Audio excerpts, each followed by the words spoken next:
Nhar it-tnejn il-Federazzjoni Maltija l-Produtturi tal-Akwakultura se tmur għand l-Awtorità tal-Ippjanar bi pjan biex il-fish farms jiġu rilokati.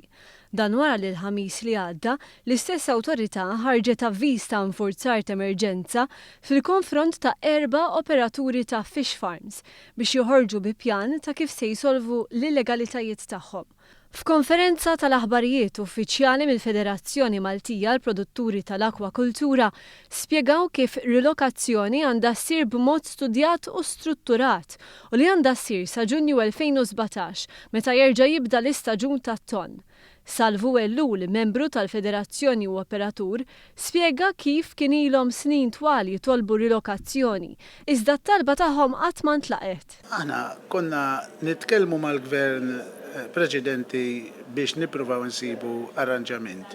Biss jgħidulna tridu tmorru f'dik iż-żona u aħna konna naġġezzjonaw. Konna naġġezzjonaw b'mod anka kawżi l-qorti u f'appelli fil-bord tal-MEPA. Wera sodisfazzjon għal fatt li l-Gvern lest jiddiskuti t-talba tagħhom.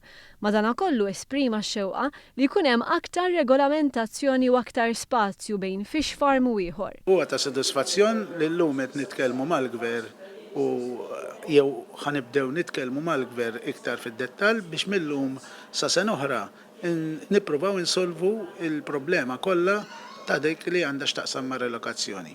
Il-Federazzjoni Maltija l-Produtturi tal-Akwakultura ammettiet ir-responsabilità ta' tniġġis u qalu li l-ikel tal-ħut kellu ħafna żejt iżejjed. Is-Segretarju tal-Federazzjoni John Refalo spjega kif ħadu kampjuni tal-ilma mniġġes u ġie analizzat. Min din l-investigazzjoni qal li riżulta li minkejja li huwa inkonvenjent ma jikkawża ebda ħsara lis-saħħa tal-bniedem.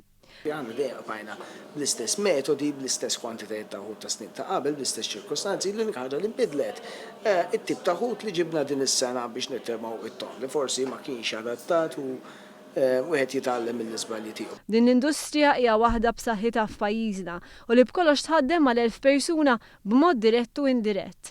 Iżda fl-aħħar jiem il-Gvern u l-awtoritajiet tiegħu qalu li m'hemmx kompromess mal-ħarsien tal-ibħra u saħansitra se jżidu l-pieni għal min jikser il-liġijiet. Fl-istess ħin diġà beda l-infurzar. Sa dan it-tant fi stqarrija l-Awtorità Maltija Turiżmu laqat l-azzjoni ta' nforzar li ħadu l-awtoritajiet tal-ippjanar u dik tal-ambjent biex il-bajjiet tagħna jibqgħu indaf.